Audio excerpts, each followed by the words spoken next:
Ang revival po is mounting in intensity. Lagi niyo po nga madidinig sa akin sapagkat doon po tayo inihanda ng Diyos. Kaya maraming mga kababalagan ang nagaganap at nangyayari sa ating kalagitnaan. Muling kikilos ang Espiritu ng Diyos sa mga taong nais magpagamit at nais lumakad sa Kanyang katuwiran. Gaya po ng ating nadinig na patutuo noong nakaraan na linggo, yan po ay hindi isang aksidente. Kung ito'y nagawa niya sa buhay ng ating mga kapatid, ito rin ay magagawa niya sa atin. Hindi pumipili ang Diyos. Kung meron siyang plano at layunin sa isang bagay, sino man ay Kanyang mapipili.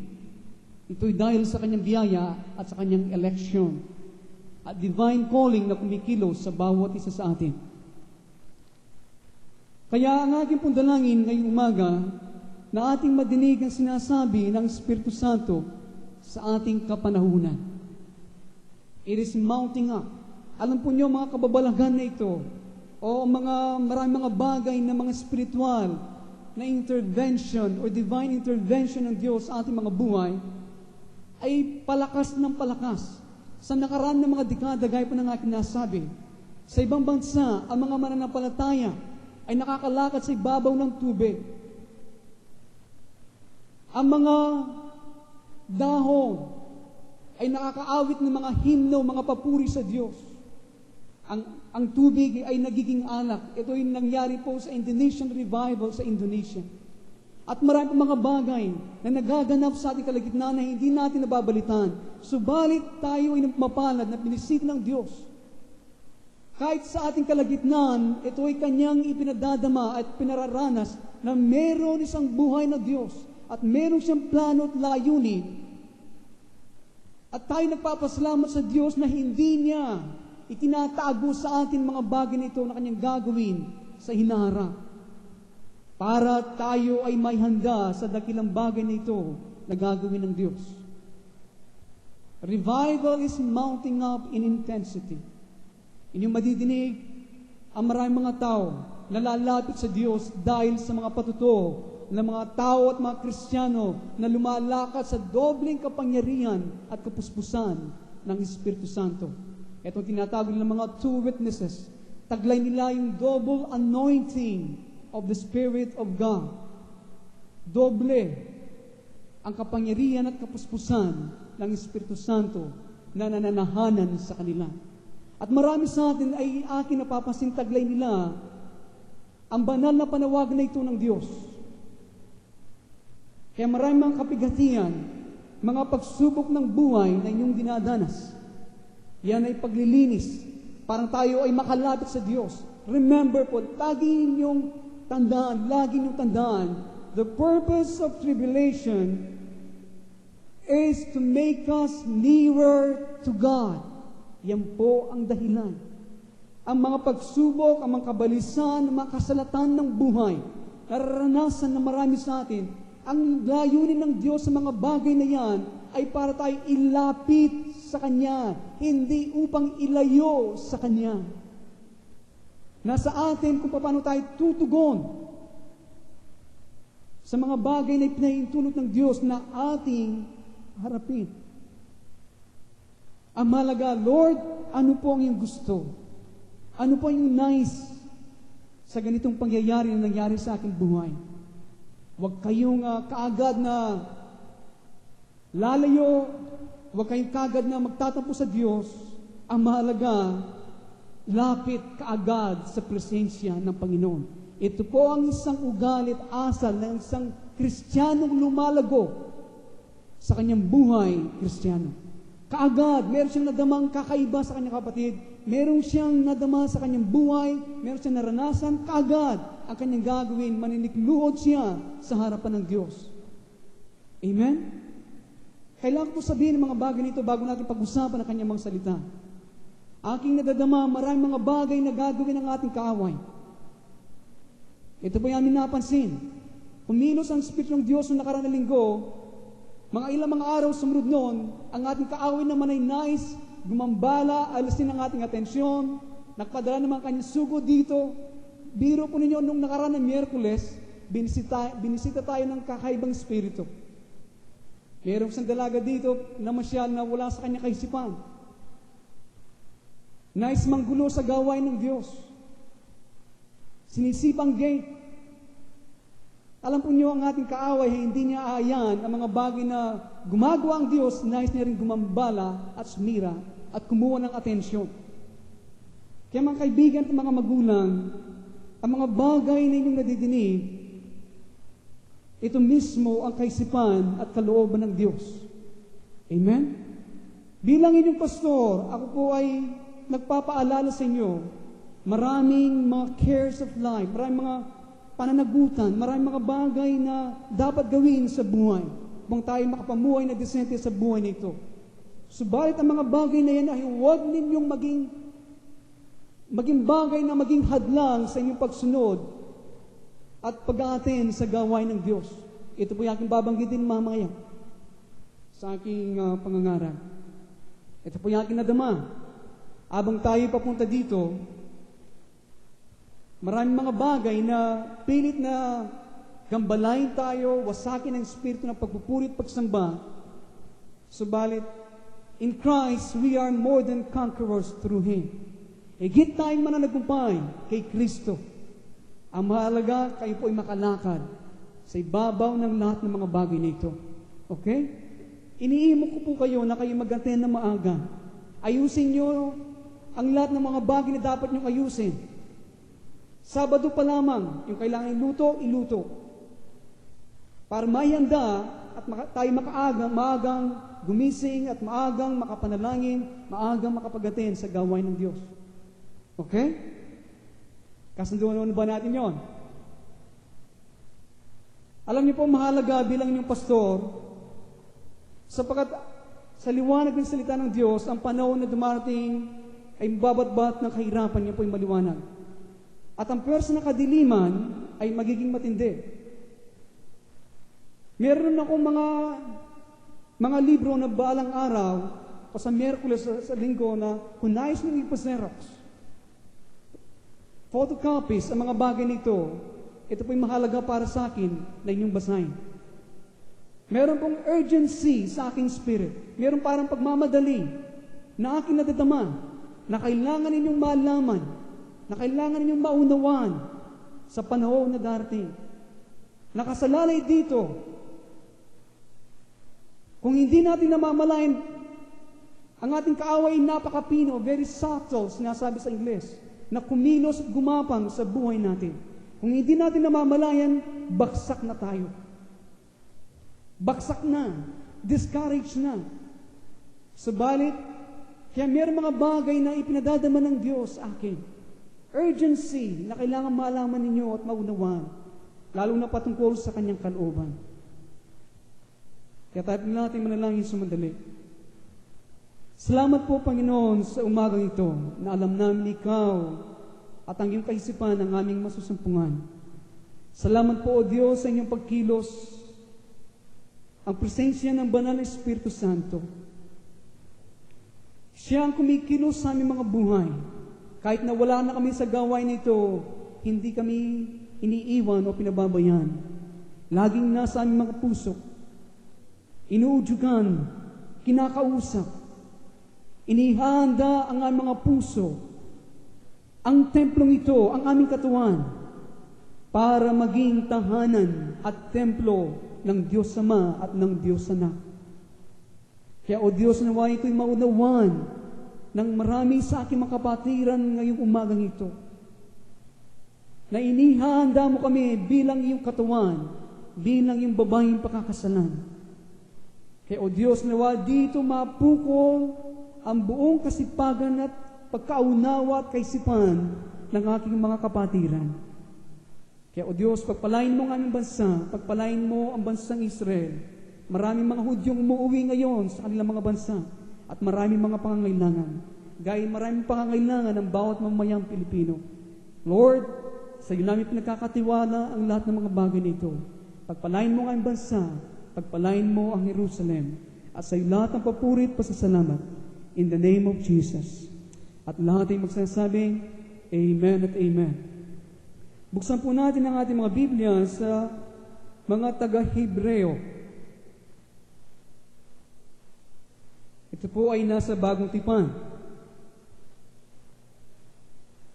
Hebrews chapter 2, verses 1 to 3. Ang sulat sa mga Hebreo, Kapitulo 2, tayo po ay magpasimula sa mga unang talata, 1, 2, and 3. Kaya dapat nating pakalimiin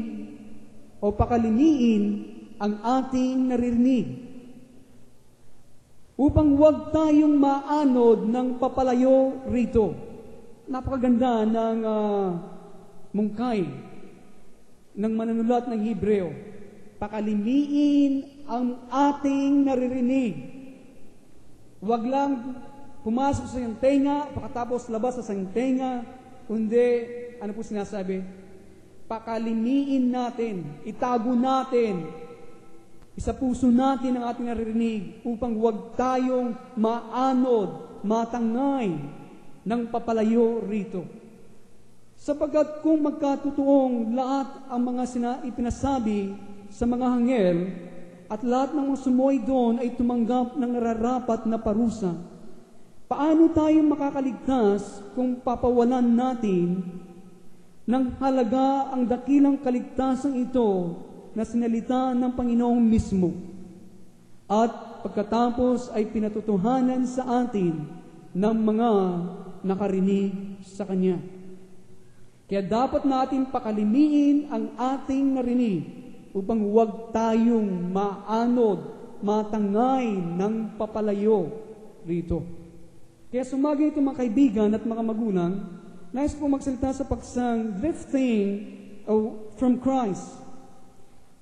Drifting away from Christ. Maanod, matangay, napapalayo kay Kristo. Ito po ang paksa na ating pag-uusapan ngayong umaga. Yung po mga talata natin binasa ay mahalaga. And here is a sin that is more vile and shameful than adultery, alcoholism, or drug abuse. Nandito po ang isang kasalanan na totoong masama at kahiya-hiya kesa sa pangangalunya, alkoholismo, pag-aabuso sa droga. I believe the Word of God agrees. Sumasang-ayon ng salita ng Diyos that the sin of drifting away from Christ is the most tragic and dangerous sin of all. Sumasang-ayon po ang salita ng Diyos na ang kasalanan na matangay, maanod, papalayo kay Kristo, ang siyang pinakakalunos-lunos, mapanganib na kasalanan sa lahat. Dahil po it has ruined multitudes who once were disciple of the Lord Jesus Christ. Dahil ito po ang kaparaanan na sumira sa maraming mga disipulo dating naglilingkod sa ating Panginoong Jesucristo. Tayo po ay magugulat na madiskubre kung paano napakarami mga tao na minsan tagasunod ng Mesiyas, subalit ngayon sila po ay natangay, papalayo sa kanilang spiritual na pinanggalingan. Marami sa atin, all of us, knows friends, family, or acquaintances who once walked close to Jesus. Ang ilan sa inyo, marami sa atin ay meron tayong kakilala, meron tayong mga kaibigan, membro ng ating sambayan, na minsan na napakainit naglilingkod sa Diyos. Minsan sila'y lumakad na malapit sa Diyos. Subalit ngayon, nasaan sila? Sila'y natangay, naanod, papalayo kay Kristo. Inyo pong naalala noong nakaraan, mayroon pong ilang mga tao na napaka-tender, napakalambot nila, full of love for the Lord, puno sila ng pag-ibig sa Panginoon. They are praising and worshiping God in God's house. Nagpupuri sila, sumasamba sa ating Panginoon sa tahanan at templo ng Diyos. Subalit ngayon, nasaan sila? Sila'y kakaibang tao na kung inyong mapapansin. Every day, they are slowly drifting away from everything they once knew and loved.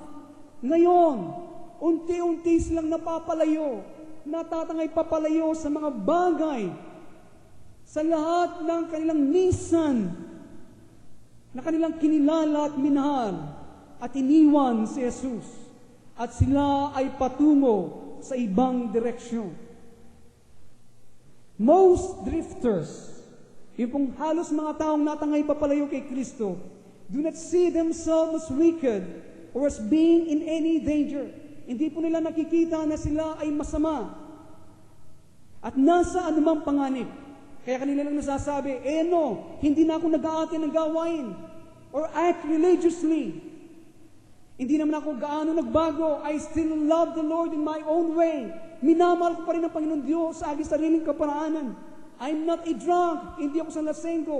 Hindi ako nag-aabuso ng droga. I'm a family person, sabi. I'm honest. I work hard. Matapat ako. Nagtatrabaho mabuti. And I'll do anything I can to help somebody. That's true. Yung po ay totoo. They are usually very kind and loving people. Mapagmahal silang tao. Subalit they don't see the danger ahead. Hindi nila nakikita yung panganib sa kanilang hinaharap o sa kanilang harapan. Kailanman hindi po nagpasok sa kanilang isipan, they have neglected Jesus. Kanilang pinabayaan si Jesus. Ito po ay katulad ng isang tao, natatangay ang kanyang bangka pababa sa ilog. At ang dulo ng ilog ay meron sa masungit na talon or a falls or waterfalls. Siya po ay nag-enjoy na sumasagwan sa kanyang bangka isang linggo ng hapon. Subat ang mga tao ay sumisigaw doon sa dalampasigan. Magbalik ka dito! Bilis! Sumagwan ka pabalik dito sa lupa. Hawakan mo yung sagwan, sumagwan ka pabalik dito sa lupa. They even throw out a lifeline. Nagtabo pa silang tali para yun ang kanyang hawakan. Subat ang taong ito na sumasagwan, nag-enjoy. Tumawa lang pabalik sa mga tao. At ang kanyang sinabi, ako'y okay? I'm not in trouble? Wala ako sa panganib? Anong mali sa aking ginagawa? Minamahal, kapag kayo ay natatangay palayo kay Jesus, hindi mahalaga kung paano ka okay sa iyong pag-iisip, ang iyong kalagayan, you are in danger. Ikaw ay nasa panganib. Ikaw ay natatangay tungo doon sa espiritual na kabulagan at kapahamakan. Hindi natin nakikita ang bagay na yun. You see, ang ilog po ng kapabayaan ay unti-unti kang dadalhin papalayo ng papalayo sa Panginoon. At kung napalayo ka doon sa ilog, ay lalong magiging mabilis at lalong magiging mapanganib ang ilog. Kapag lumalayo ka po sa ilog, lalong na magiging mabilis ang ilog. Hindi mo ito ganong napapansin, subalit mayroong isang galit na talon na naghihintay sa dulo ng ilog na ito. Hindi mo alam, ito ay isang lugar na mayroong isang pwersa na hindi mo na kayang kontrolan. Isang lugar na hindi mo na pwedeng talikuran. At ang bunga nito ay shipwreck. Ang dulo nito at bunga nito ay kapahamakan. Kaya sumagi ito mga kaibigan, nandito po ang puso ng mga bagay na ating pag-uusapan patungkol sa matangay papalayo kay Kristo. Number 1, no believer is immune to sin of drifting from Christ. Walang mananampalataya na hindi tinatablan o ligtas sa kasalanan ng matangay na papalayo kay Kristo. Walang immune. Sa Hebrews chapter 2, yung ating pong binasa kanina, verses 2 and 3, sinasabi po dito, the writers of Hebrews here is addressing the heirs of salvation. Ang sumulat po ng Hebreo ay kanya pong kinakausap ang mga tagapagmana ng kaligtasan. All of them are devout Christians who love the Lord. Ang mga taong ito na kanya kinakausap ay mga matapat na mga Kristiyano nagmamahal sa Diyos. And He is saying, ito po kanya sinasabi, be on guard against drifting. Magbantay kayo na mabuti laban sa matangay na papalayo kay Kristo. Ito ang kanya sinasabi, be on guard. Ang kasaysayan po ng bayan ng Diyos, ang bansang Israel, ay naging ganito kung kayo po ay palabasa sa Old Testament. Drifting, natangay silang papalayo kay Kristo, sa Diyos, kay Yahweh. Backsliding, neglecting kababayan, and forgetting God, kinalimutan ng Diyos. Si Moses at ang mga propeta, para pong hindi makapaniwala sa bilis na makalimot ng bayan ng Diyos sa Panginoon at matangay pabalik sa kanilang dating ginagawa. Hindi po makapaniwala si Moses at ang mga propeta. Bago po siya namatay, si Moses, lumingon si Moses doon sa kasaysayan ng bansang Israel abang sila ay nandoon sa ilang o sa disyerto. Alos po ang buong henerasyon, ang buong mareklamong, mapanirang puri, walang panampalataya, sensual, sinasabing pagbigay sa hilig ng laman ng mga tao, ang binura, nilipol sa pamagitan ng kahatulan ng Diyos, tinupok sila doon sa mainit na disyerto. At ngayon sa harapan po ni Moises, ay nakatayo sa kanyang harapan ay ang mga matapat na nanatili sa Panginoon. The faithful remnant. Lahat ng mga tao lumabas sa Egypto. Halos nilipol ng Diyos sa disyerto at dalawang lang ang papasok.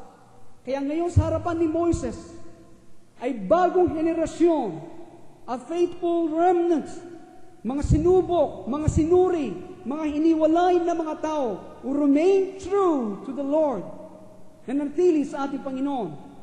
At itong sinabi ni Moises sa mga nanatiling ito po yung ating masusupungan sa Deuteronomio, Kapitulo 4, 3 at 4. Wala na po tayong panahon na basahin ito, subalit ito po sinasabi ni Moises sa kanila.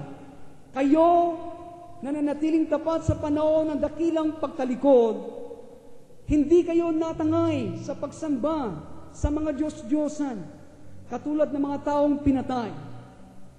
At wala man sino man sa inyo, o walang sino man na naging malapit sa Diyos na katulad ninyo. Ito po sinasabi ni Moses sa bansang ito na papasok. Ngayon, sila po ay papasok na sa Promised Land. Sila po ay papasok sa lupang ipinangako, into the Lord's fullness, sa kapuspusan ng Diyos. Kaya sabi ni Moses sa kanila,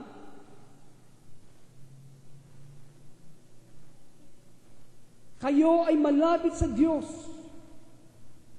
I believe, alam po ninyo, ako'y naniniwala, these people represent a holy remnant today. Ang mga taong ito ay kumakatawan sa mga tao o mga Kristiyano. A holy remnant na nagmamahal sa ating Panginoong Jesucristo. Yung mga remnant, yung mga bagong henerasyon na pumapasok sa lupang pangako, ako ay naniniwala ay kumakatawan sa maraming mga Kristiyano sa kasalukuyan. Christ lovers who have clung to their Lord through fiery trials and desert experience. Ito po nagmamahal kay Jesus na sila'y nanatili sa Panginoon sa kabila ng maraming mga apoy na pagsubok at mainit at tuyong karanasan nila sa kanilang buhay Kristiyano. At ang sinasabi po ng Panginoon sa mga remnant na ito, you have not apostatized. Hindi kayo tumalikod. You truly love me and my word. Minahal ninyo ako at ang aking mga salita. You have the nearness of Jesus in your heart. Taglay ninyo ang pagkalapit ni Jesus sa inyong puso. Yet, tumingin po si Moses doon sa inaharap, sa kanyang prophetic eye. Kanya nakita po ang mga overcoming remnant na ito ay drifting from God. Tumingin po si Moses sa kanyang prophetic eye na mga taong ito, mga remnant na ito, na natiling ito, na papasok sa lupang pangako. Kanya nakita na sila ay matatangay na papalayo sa Diyos. Kanya sinabi, after a time of great blessings and favor, he said, verse 9, take heed to thyself. Makinig po kayo mabuti. Take heed to thyself and keep thy soul diligently, lest thou forget the things which thine eyes have seen, and lest they depart from thy heart all the days of thy life. Kaya ang sinasabi po dito ni Moses, siya po ay nagbibigay ng warning, babala, paalala. The very point of their nearness to God, sa pinakapunto po na sila'y napakalapit sa Diyos, He told Israel that God was going to bring them into a safe city. Kanya pong kinausap ang bansang Israel. Kanya sinasabi, sa bansang Israel, dadalhin sila ng Diyos sa isang syudad na ligtas. Ilalagay sila sa mabubuting tahanan at sila po ay paulalan ng maraming mga mabubuting bagay. Magkakaroon po sila ng mga balon na hindi naman nila hinukay at ubasan na hindi naman nila tinanim. But Moses warned that. Binalaan po sila ni Moses at the very point or at the very place of fullness and blessing, sa pinakapunto po at lugar ng kapuspusan at pagpapala. Beware, lest thou forget the Lord which brought thee forth. Mag-ingat kayo, sabi niya at sinasabi niya sa atin. Baka inyong makalimutan ang Panginoon na naglabas sa inyo. Nandiyan pa ba kayo? Ibig po ng Diyos, bigyan sila ng pabor at pagpalain ang kanyang minamahal na bayan na nanatili sa Kanya. Nais ng Diyos. Ang mga kahangahangang pagpapala na labis niyang ipinagkaloob sa Israel nung po sila ay nasa Canaan na o sa lupang pangako, yun po ay isang patunay lamang na siya ay nasisiyahan sa pagbubuhos ng pagpapala at mabubuting bagay sa mga taong buong tapat na lumalakad sa Kanya. Ang lahat po nakakaunawa ay nagsabing Amen. Kalooban ng Diyos. But listen, but fullness and favor, blessings, good things of life carries hidden danger for the remnant. Yung pong kapuspusan, yung pong pabor, yung pong pagpapala, at mabuting buhay ay nagdadala po ng natatagong panganib para sa mga nanatili. You see, alam po ninyo, it is harder to cleave to the Lord in times of blessings than in times of hardship and trial. Inyo bang napansin niyang kaibigan?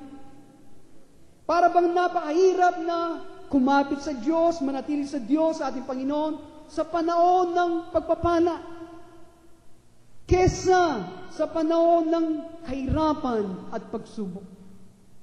Minsan po, ang aking napansin naman, yung iba ay may kalakasan sa pagpapala na manatili sa Diyos. Yung iba naman na hindi nakakaalam sa kaloob ng Diyos, sa panahon ng kasalatan na marami sa atin, ay natatangay naman papalayo kay Kristo. Na ang kaloob ng Diyos, sa panahon ng kasalatan, ang nais niya tayo lumapit sa Kanya. Kaya, depende sa inyong pagtugon sa Diyos. Subalit ang aking napansin, mas mahirap, nagdadala na natatagong panganib sa mga taong nakakaranas ng pagpapala sa Diyos. Meron kong nakausap ng mga tao pinagpalalubusan.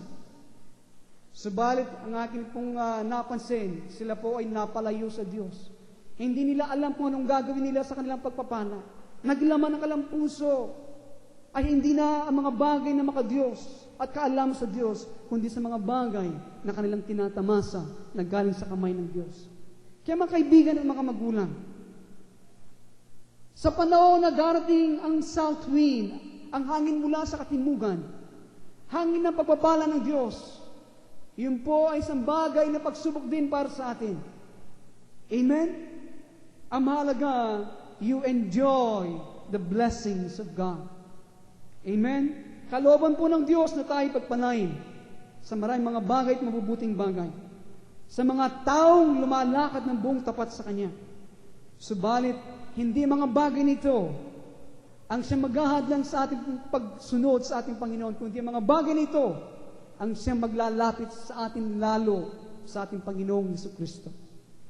At sinasabi po ni Moises sa kanila, Ang inyong malaking tukso ay hindi ang pagsamba sa mga Diyos-Diyosan, o yung sensuality, yung pagpagbigay sa hilig ng laman, o yung by ease and prosperity and blessing and fullness. Ito po ang danger sa kanila. Yung po kanang spiritual na pakiramdam ay mapupurol sa pamagitan ng ginhawa, kasaganaan, pagpapala, at kapuspusan. Hindi ba yun po nangyayari? Yung spiritual na pakiramdam natin ay pumupurol. Dahil kung hindi ka na mananalangin, you're self-sufficient. Ikaw ay mapupuno at mababalot ng pagpapala at mabubuting bagay, sabi niya sa bansang Israel, na yung makakalimutan ng Panginoon, you will neglect Him. Pababayaan mo siya. At siya'y magiging malabo at papalayo sa iyong kaisipan.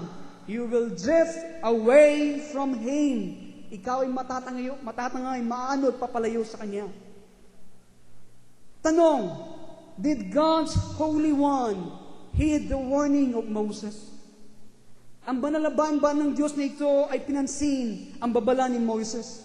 Kung kayo po ay palabasa sa New Testament, did this remnant still cleave to the Lord? No, not at all.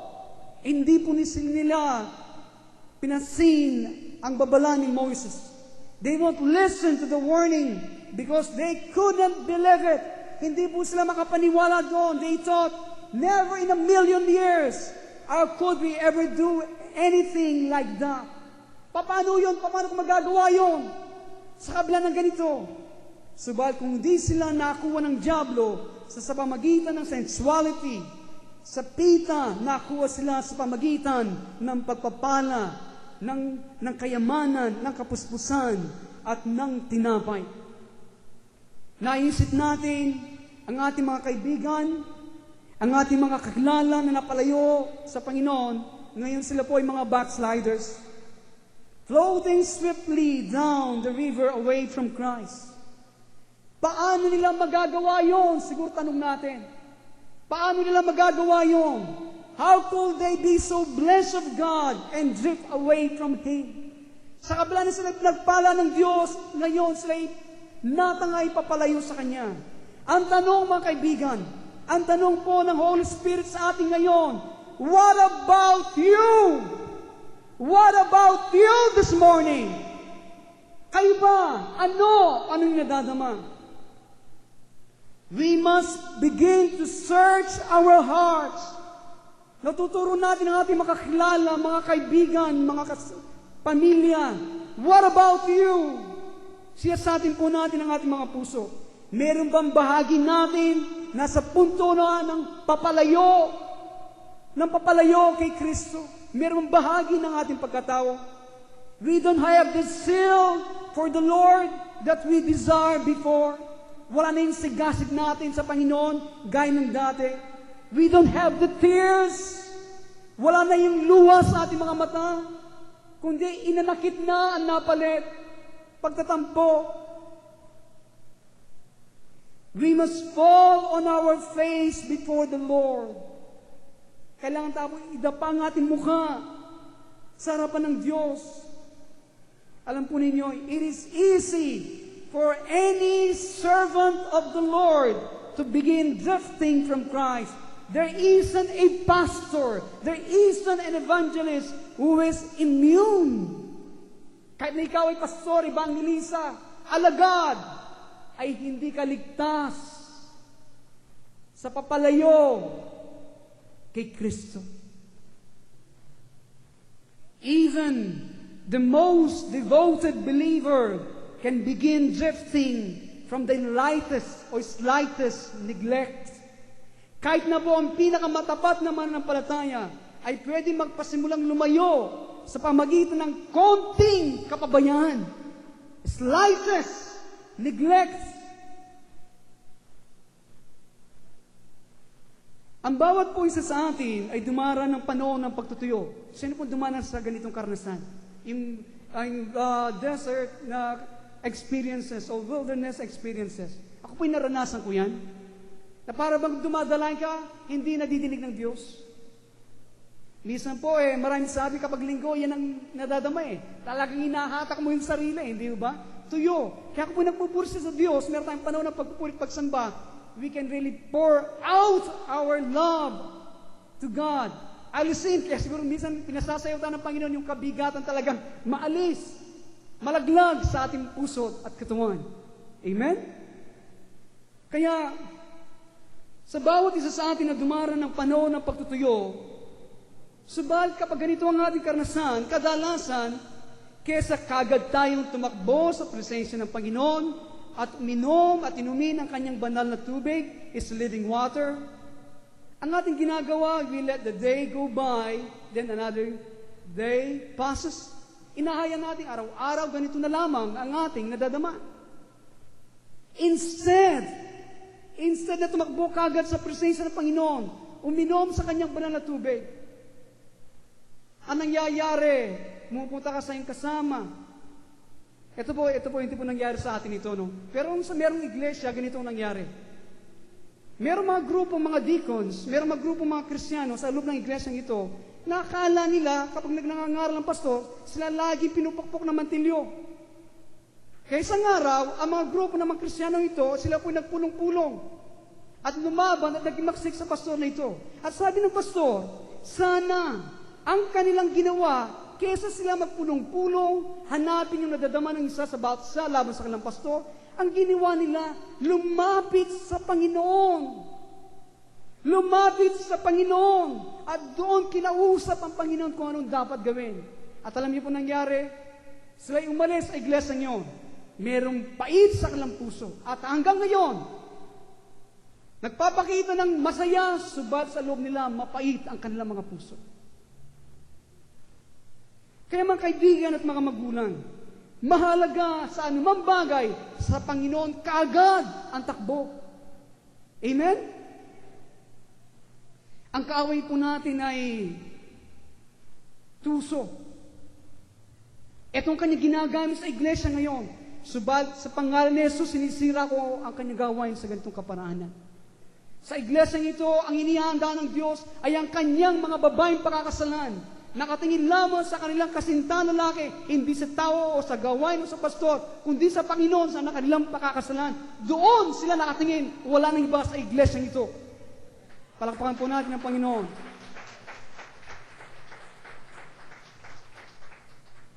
Marami magpagkukulang ang bautisan. Subalit, ang mga bagay na yan, tinuturo tayong lumapit sa ating kasintahan na lalaki. Kaya sigaw ng Espiritu, ang sigaw ng Espiritu sa Revelation at ng Iglesia, Maranatha, Maranatha, dumating ka nawa na babae o lalaking sinisinta ko. Sigaw ng Iglesia at ng Espiritu. Yan, alam ba ninyo, gaya ng aking nasabi sa inyo, ang goal, ang trust ng Holy Spirit sa atin sa Iglesia ito, ang nais niya na kayo ay maging katulad ng ating Panginoong Jesucristo at kayo ay maging isa in union with the Lord Jesus Christ. Hindi sapat na araw-araw lumalago tayo sa umayon si Kristo. Ang mahalaga, nagiging kaisa tayo ni Kristo. Naunawan ba ninyo kung anong ibig sabihin ng union? Lagi ko sinasabi sa inyo, union with Christ. Ang pakikipag-isa, pakikipisan kay Kristo, ang ibig mo sabihin, siya ang ulo, tayo ang katawan. Ang ulo at katawan, yan ay magkaduktong, konektado. Kaya nais ng Panginoon, tayo ay maging buto ng kanyang buto, laman ng kanyang maging laman. Lahat ng umaagos sa atin ay galing sa Kanya. Kaya tayo isa, ang bawat tayo bahagi niya. Hindi pa naunawan, Lord, open their spiritual eye right now. Maging buto ka ng kanyang buto. Kaya, alam po niyo, hindi lang natin siya kasama. You are Him. Kayo ay siya. Hindi po naunawan, kayo ay siya. Kung inyong naunawan yan, magbabago ang direksyon ng inyong buhay. Kayo ay siya dahil Kayo ay buto ng kanyang buto, laman ng kanyang laman, dugo ng kanyang dugo. Dahil siyang ulo, kayo ang katawan. Kaya kailangan kayo maging bahagi niya. Kaya kailangan kainin ang kanyang salita, inumin ang kanyang dugo. Doon tayo lumalakas. Kaya tayo, we are in union with Him. Ang lahat mo nakaunawin magsabi ng Amen. God will reveal this very slowly in your spiritual life. Slowly, tayo po nagpapasimulang maging tamad at passive. Hindi na ganong nagbibigay ng buhay sa iyo ang mga bagay na makadiyos. At bago nating namalayan, tayo nakuha at natangay na mabilis na agos ng kapabayan, a dangerous drift. Kaya nangyari, naging pahirap ng pahirap na makabalik sa intimate communion with God. Kapag ikaw napalayo, natangay sa agos ng kapabayan, napakahirap na magkaroon ng malapit at intimate na relasyon sa ating Panginoon. Hindi ba ito yung ating naranasan? Tayo po na pinagpala ng Diyos, tayo na kanyang pinalaya sa kasalanan at sa kadiliman, at hindi niya inalis ang kanyang kamay sa ating sangbayan. Subat ang nangyayari, lumilipas ang mga araw, hindi man tayo nananalangin, hindi natin binubuksan ang ating mga Biblia. Minsan, kapag tayo nasa loob ng iglesia, sa pilitan pa. Be warned, mag-ingat. 1 taon mula ngayon, a year from now, baka wala. Hindi ka na nakikinig sa ganitong mensahe dahil you will have abandoned God's house and His people altogether. Inabandon mo na, iniwanan mo na ang bahay ng Diyos at mga taong sumasambang kasama mo. Alam po ninyo, hindi po natin tatanggihan ng Panginoon, pero Siya'y ating pinababayaan. Sinong nais tumanggi sa Panginoon? Pero ating pinababayan. Tatanungin ko po kayo, have you lost your spiritual awareness? Ating na bang nawawala ang spiritual na pagkaunawa natin? Ang pangangailangan na siyasatin ng ating mga sarili at sabihin sa ating sarili, sandali lang, I am drifting, I'm getting lazy about seeking the Lord. Ito bang yung masasabi? Nagiging tamad ka na, natatangay ka na. Papalayo kay Kristo. Tamad ka na sa paghahanap sa mukha ng Diyos. Pangapat na tanong na nais ko iwan.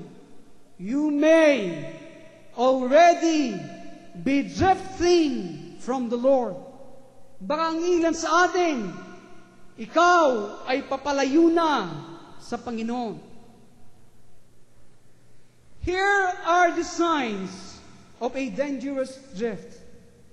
Here are the signs of a dangerous drift.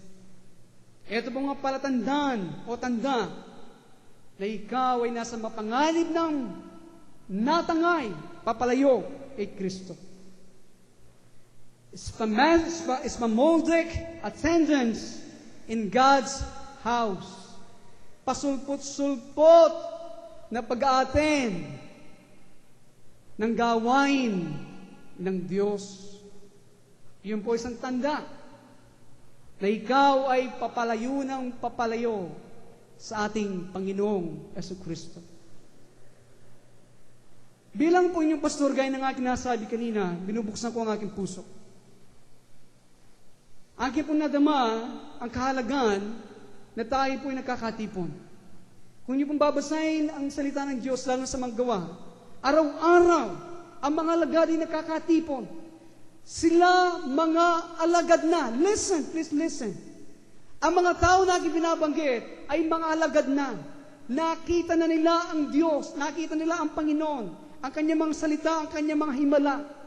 Subalit nakita nila ang kahalagan ng pagtitipon.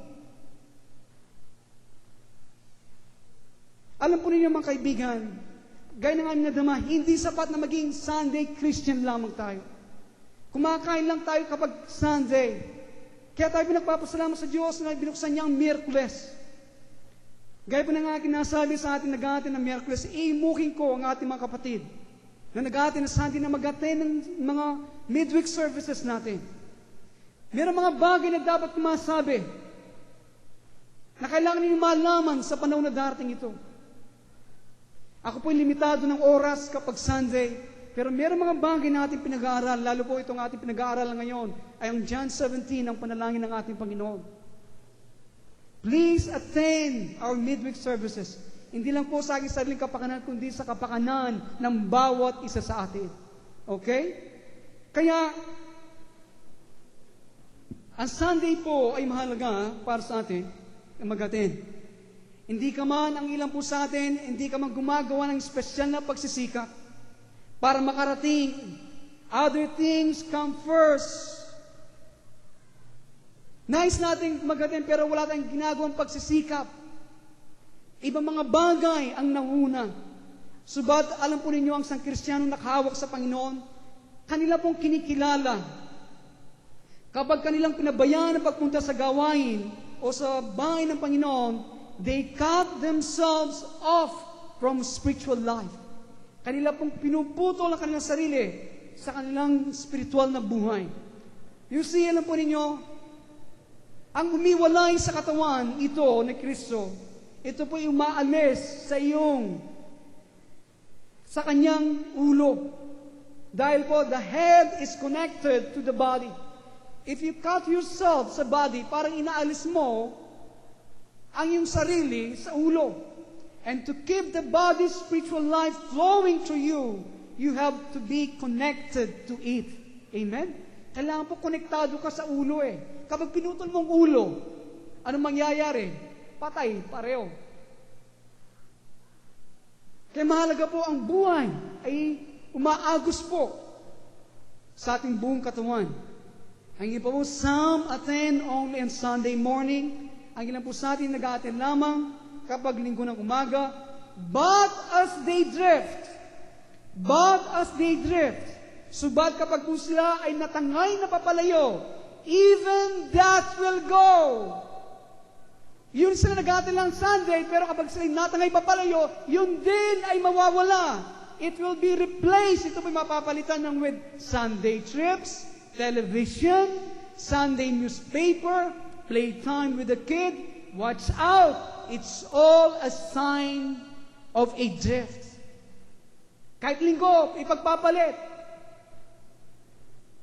Sa dyaryo, sa television, at iba pang mga bagay. Pangalawa, natanda. Less time for fellowship with Jesus and more time for friends and personal things. Mas maraming panahon sa mga kaibigan at sa mga personal bagay kesa pakipag-ugnayan kay Jesus. Those who cleave to Jesus will spare no cost to give Him their best time. Yung pong nananatili kay Kristo, hindi po sila mag-iinayang na ibigay sa Kanya ang pinakamabuting oras nila. Amen? Hindi po sila mag-iinayang. For some, it is the early hour. They're up first thing in the morning with a cup of coffee and their Bible. Ito po ang kanilang ginagawa.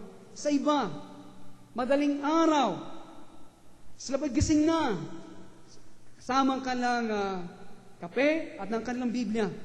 They meet the sunrise on their knees with Jesus and it makes their day. Sinasalubong po nilang bukang liwayway sa kanilang tuhod. For others naman, best time is the midnight hour. Yung pong iba kapag maghahating gabi na, kapag tulog na ang lahat. They close out the day with the Lord. Sinasara nila ang kanilang araw kasama ang Panginoon. Alam po ninyo, yet whatever time you give Him, it must be unhurried, quality time, regular, and daily. Anumang oras na nais bigyan siya ng panahon, ang mahalaga, hindi ka nagmamadali. Quality ang oras, regular at araw-araw. Amen? Subalit sa isang drifter, sa isang taong natangay papalay kay Kristo, pagising sa umaga, takbo sa daan. Iyan po ang aking naranasan. Nasa kanya, pagising, yung thought prayer, yung panalangin sa pag-iisip na lamang. Binubulong niya ang mga ito sa iba't ibang lugar saan siya pumupunta. Subat ang kanyang kaisipan ay nakatuon lamang sa ibang bagay at hindi sa Panginoon. Baksak, gising, drive. Naranasan po. Dumadalangin nga ako bulong sa bulong na bulong. Pero ang aking puso at kaisipan ay nasa mga bagay at ibang bagay hindi sa Panginoon. Araw-araw siya'y napapalayo. Gusto niya talagang manalangin Basahin ang kanyang mga salita ng Diyos. Subat, hindi niya binibigyan ng pansin. Sa kana mo. Kotang bagya, mamasa ko rin. Sa kana mo, imilyari. At hindi lahat ng bisita. Hindi lahat ng bisita. Itampota na mo. Adwan niya palang banwa milabas.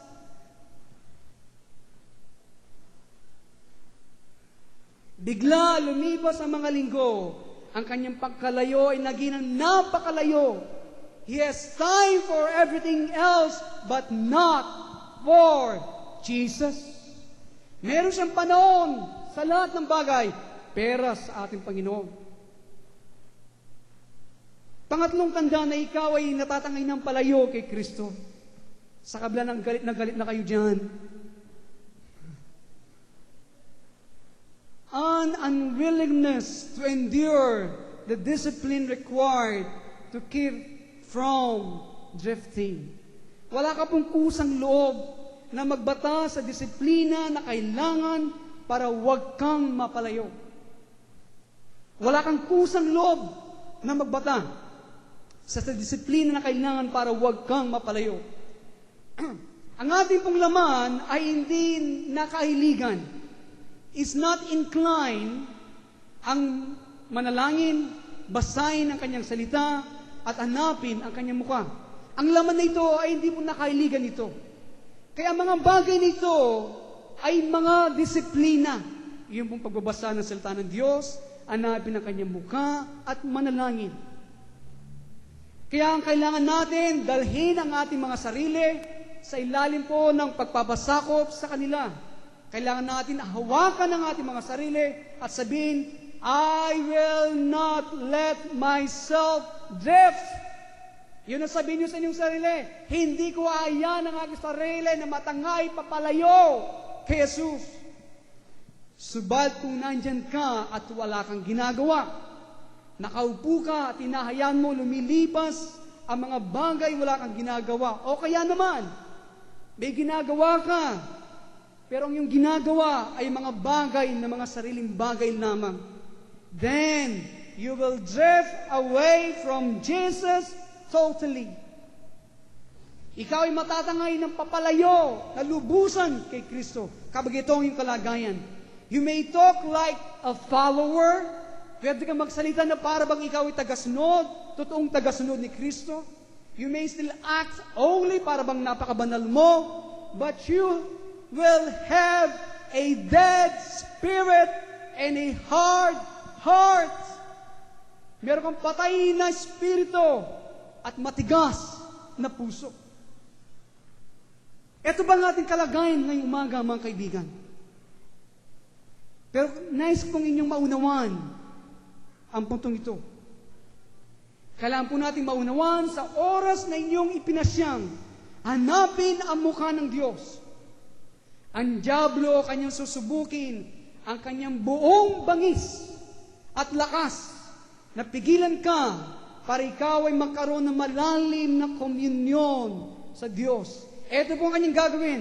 There is a conspiracy of interruption that is sent straight from hell. Kapag nakita niya na meron ka na pagnasa na makalapit muli sa ating Panginoon, alam po niya kanyang gagawin, hindi po siya matutulog sa kanyang buong lakas. There will be a conspiracy. Magkakaroon po ng sabwatan, plano ng pagsabat na galing diretso sa impyerno na ikaw ay huwag magkaroon ng ganitong kalagayan sa ating Panginoong Jesucristo. You'll yawn more than you ever have in your life. Manuyab na kang manuyab. Weariness will hit your body. Kapaguran ay dadapo sa iyong katawan. Wala ka man ng ginagawa, pero kapaguran. Your thoughts will run wild. Ay, yung kaisipan ay tatakbo ng tatakbo. Ito po ay mga conspiracy, mga sabwatan, plano ng paghadlang, pagsabat ng kaaway para huwag kang magkaroon ng malalim na komunyon sa ating Panginoong Jesucristo. Yan ba ang inyong nararanasan? Kaya mga kaibigan, subalit ito ang panahon na idisiplina mo ang iyong sarili and take every thought captive in obedience to the Lord Jesus Christ. Iyon ang ating gawin. Tandaan po ninyo kapag mayroong mga kaisipan na salungat, na nais na, ang inyong kaisipan, di ba napapasay, minsan nananalain ka? Minsan nakatuon yung kaisipan sa Panginoon, nakapikit ka, anong nangyayari? Mga ilang minuto lamang, ang iyong iniisip, ang iyong kaaway mo. Minsan naisip na yung nakagawa ng mali sa iyo. At sabi po ng Biblia, ang bawat kaisipan na umiigit kay Kristo sa inyong kaisipan, yan ay pakulong natin. Pakulong mo na ito'y sumunod kay Kristo Jesus na ating tagapagligtas. Amen? Panginoon, itong kaisipan na ito, na hindi karapat-dapat, ikinukulong ko, O Diyos. At na ito'y sumunod sa iyo lamang. Amen? Pagkatapos, magpuri ka na naman, manalangin ka na naman. Praying doesn't mean moving your lips while your mind is something else. It means focusing your thoughts on Jesus and becoming still and quiet so He can speak to you. Yun po ang panalangin. Amen? Ang panalangin po, hindi lang yung kumikilos, ang yung bibig, ang yung kaisipan naman ay nasa ibang bagay. It means focusing your thoughts. Nakatuon lamang ang yung kaisipan kay Kristo. At tayo na nanatiling tahimik para po siya ay makapagsalita sa atin. Kaya mga kaibigan at mga magulang, eto na ba ang ating nararanasan? Eto ba, ang mga tandabang ito ay ating nararanasan ngayon? Hindi pa uuli. Kaya ito ay pinapahayag ng Diyos sa atin para tayo lumakas ng lumakas sa panahon na darating. Ang kadiliman ay magiging matindi. Ang panalangin po ay napakahirap sa panahon na darating. Tandaan po ninyo, ang panalangin ay magiging mahirap, lalo na kapag ang inyong puso ay natangay ng malayo sa ating Panginoon. Ito po nakita ko sa maraming mga drifters, nakita ko sa maraming mga backsliders, hindi sila makapanalangin. Dati meron akong kakilala, kapag siya'y manalangin buong puso, napakarami niya para bang nadidinig mo ang Panginoon mangusap at manalangin sa Kanya. Pero ngayon nadama ko, nakausap ko, nakatabi ko makapanalangin, ang kanyang panalangin ay tuyong-tuyo at napakahirap at wala siyang masabi, hindi anuman salita. Sa panahon na darating, kung hindi ka nakaklave, nanatili, nakahawak, nakakabit sa Panginoon, magiging mahirap. Lalo na, gaya na nga kinasabi, repentance is a gift. Ang pagsisisi ay isang oportunidad na binibigyan ng Diyos. Isang kaloob.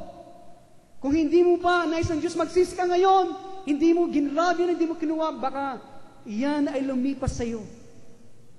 Kaya ang oportunidad dito, mga oportunidad na binibigay ng Diyos, ang mga pangaral na oportunidad na ikaw magbalik loob sa Panginoon, magsisi, baka mamaya ay hindi mo hawak ang iyong buhay, hindi ka magkakaroon ng panahon para makapagsisi.